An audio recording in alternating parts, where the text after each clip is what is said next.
Hi everyone, welcome back to another episode of Top 5. Nikki and I are really excited for the next 3 episodes coming because it's in a certain theme, which is green flags, red flags, and admitting that, hey, maybe you're the red flag itself. So, next week's episode is going to be top 5 red flags we ignored, and then the week after, it will be top 5 moments we realized we were the problem. However, to start off on a positive note, we're going to be discussing top 5 green flags in a friendship. The first green flag is when friends can celebrate your accomplishments. I am so incredibly passionate about this as a concept because I have had friends that really struggled to support me when I feel like I was supporting them when they achieved something. So to have friends that support me now is genuinely one of the most priceless and valuable things in my life, I think. I've had times in my life where I've accomplished something pretty big and really important to me, and I was too afraid to tell that certain person because I didn't want them to think of me as a threat. It's as if that friendship was a competition. It's such a green flag when something happens and it's something good and you think, oh, I can't wait to tell this person because you know in your mind that they're going to be nothing but happy for you. And I love friends like that. I love when they never make you feel like you're bragging and they are so happy to be like, I'm so proud of you. Like, well done. Good job. You deserve it. It's such an important feeling. And I think it is quite rare, to be honest. I think that it's something a lot of people struggle with because obviously we all want to accomplish things and we all want to do well. I know what it feels like for someone to accomplish something and you think, that's so cool. I wish that was me. Or it's so cool that they're doing so many good things. Why can't I do cool things? I have a brother who's incredibly accomplished. And I used to get asked all the time, like, are you jealous of him? Are you like, do you live in his shadow or do you feel like you live in his shadow? And I can really understand why people thought that because I think from the outside, it easily could have come across like that. I'm very lucky in the sense of my brother never made me feel lesser than him. I never had a relationship where he ever kind of used his accomplishments against me, which I think can happen, particularly in things like sibling relationships.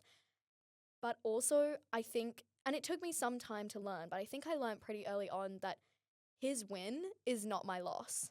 Accomplishment is not a finite resource. More than one person can do cool things, and there are so many cool things to do out there. You don't have to feel as though someone achieving something takes away from your ability to achieve. Learn from them, celebrate it, enjoy it, and it will come back round to you as well because then they will be there for you when you achieve something cool or when something goes your way and things go right. And that's a beautiful feeling as well when you can support one another. Our second green flag is when someone listens to understand, not to respond. When someone is speaking to you, you're thinking to yourself, oh, what do I respond with so they know that I'm listening? But through that thought process, you've just missed the past 3 sentences that they just said.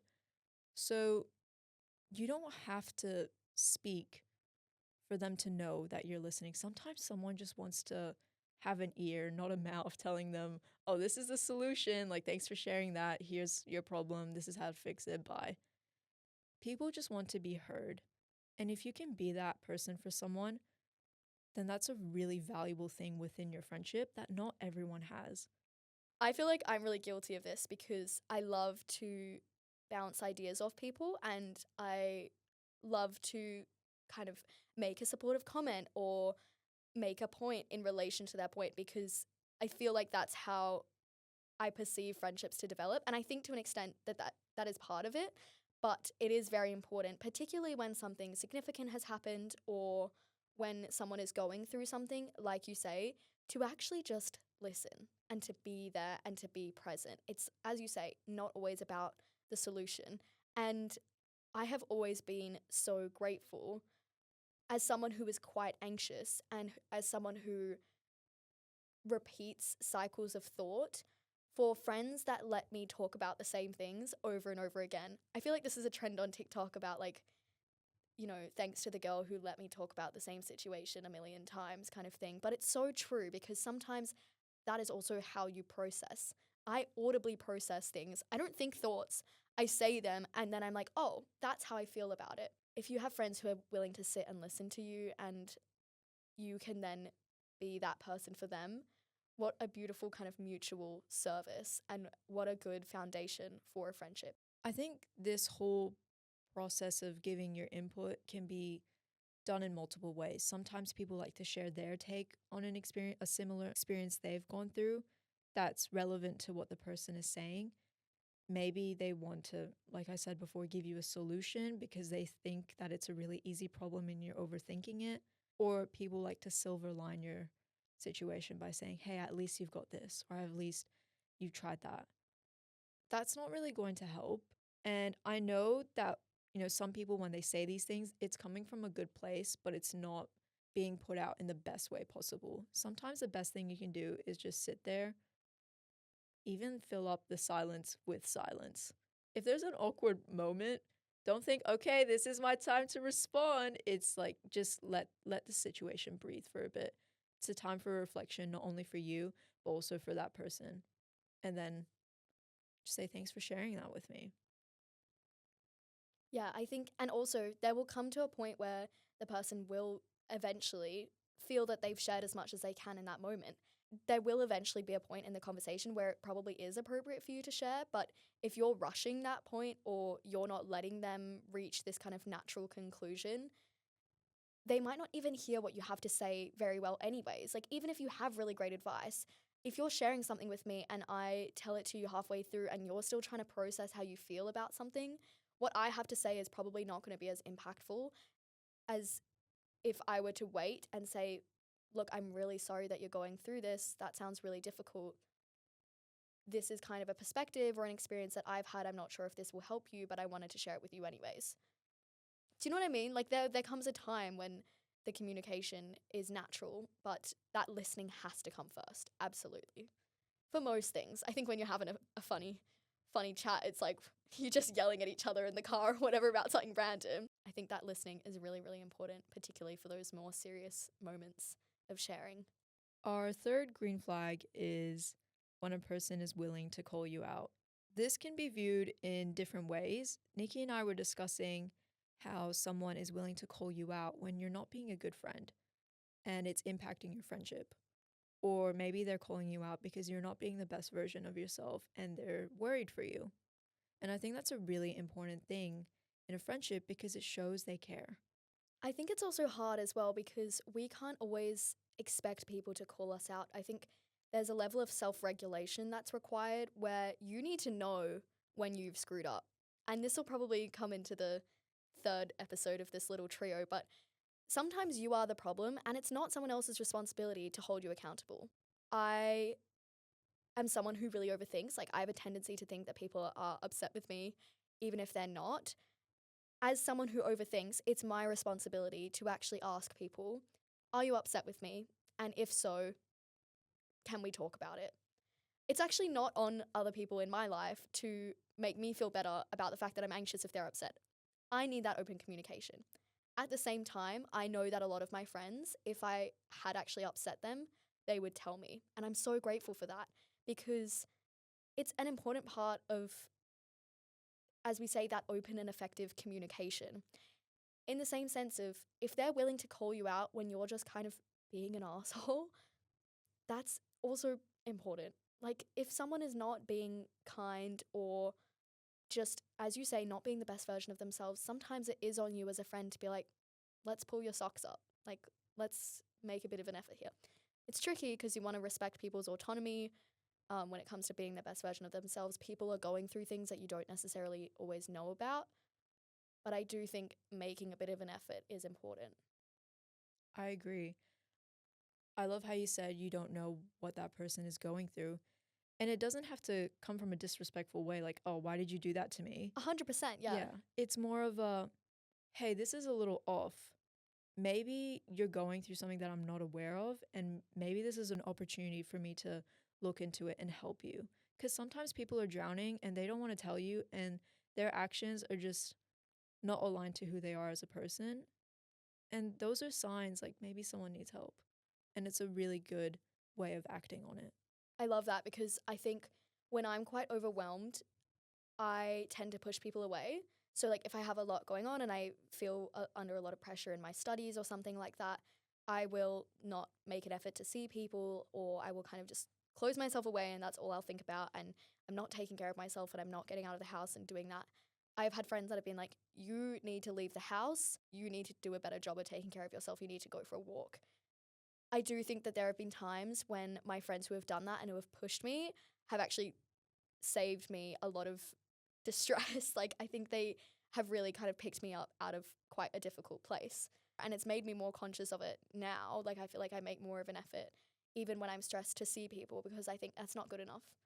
A lot of people are stressed, a lot of people have a lot going on, and they still make time for the people that they love. I'm not an exception.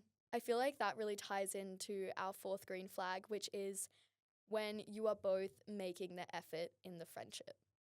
In order for a friendship to really work, there needs to be that mutual balance between the two people. If you really love someone and you really value the friendship, make the effort to show them that. You can love someone and not express it, but that's like, how is the person gonna know?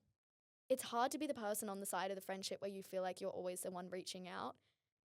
And eventually people do get tired of it. They will stop inviting you to things. This has happened to me before, where I have just kept turning down invites because I was like, no, I'm busy. I don't really like clubbing, so I would never compromise on that. Like, if this happened a bit last year. And then people stopped inviting me. And then I was like, oh, I really missed an opportunity to foster a friendship with that person because they were making all the effort and I was doing nothing. Like, what was I doing? Genuinely nothing. So you have to be willing to make the effort. I think I watched a really good podcast recently about how people really want community, but they're not willing to be community members. And I think that that is really interesting because often we have this expectation of like, why don't I have a big friend group, or why don't I have lots of friends? And it's like, well, are you trying? Are you making an effort? I'm so guilty of this. I did this all of last year. I was like, what? Why does, like, where are all my friends? And it's like, well, Nikki, did you invite anyone for a coffee at any point? No, never. It's, you have to take responsibility for your own friendships to an extent, and you have to meet people where they're at. I also really value the friendships where people know that it's not the right time to meet, if that Yes. makes sense. What we mean by mutual balance isn't, oh, hang out with them every day, message them every day. It's more of a meet them where they're at, like Nikki said. If you both are doing exams and you know that you don't have any opportunity to meet with each other, then that's fine. You're both mutually agreeing to the fact that, hey, this is a little tricky situation. Let the exams pass and then we can hang out. That's mutual. But then there's also the situation where someone pressures you to hang out and they're not taking you into consideration of what you're going through. I have friends who don't go to uni and they ask me to hang out during that uni time, and I have to explain to them, hey, sorry, I really want to. Don't think I'm turning this down because I don't want to hang out with you. It's because I've got some priorities right now. Once that's done, I'm more than happy, and I've actually acted on it. So don't feel pressured to hang out with people. Be honest. If you have that mutual understanding, then you know, even if it's not this week or the next week, or maybe it might be next month, it'll be at some point, and it'll be when it works for both of you and it's a compromise. That's what makes the hangout fun. And then you get to look forward to it, which is like also half the fun. And this also kind of ties into our final point. When after a hangout, you feel lighter, not drained when hanging out with this person. I'm going to be really honest right now. Sometimes before the hangout even happens, I'm dreading for it to happen. I'm so sorry. Who said that? But genuinely, it's a very common feeling. I know other people experience, just like looking at Nikki right now. I know she's felt that too. No, but you should be looking forward to hanging out with your friends. Like, you really should. I think if you are dreading it, there's a reason. Maybe there's something that's not resolved between you two. Maybe you've kind of grown apart and that's normal and you're pushing something that just doesn't need to be pushed. Dreading the hangout is normally not a good sign. And it doesn't happen to me a lot, but it's happened to me enough times. And I think with enough impact that I'm like, I can't be doing that to myself all the time. Like, I really try my best to surround myself with people I love and people that fill my cup. So cheesy, but because I've in the past had friends that you go to the hangout thinking, oh my goodness, this is going to be a nightmare, and you leave and it was a nightmare and you were right and you need a day to recover. It's not the foundation for a good friendship. Having to recover from spending time with someone, that's not normal. Like, you shouldn't have to come home and be like, I need to shut down now. You should come home and be like, that was a great time. It was a lovely chat. Love them. And you go about your day.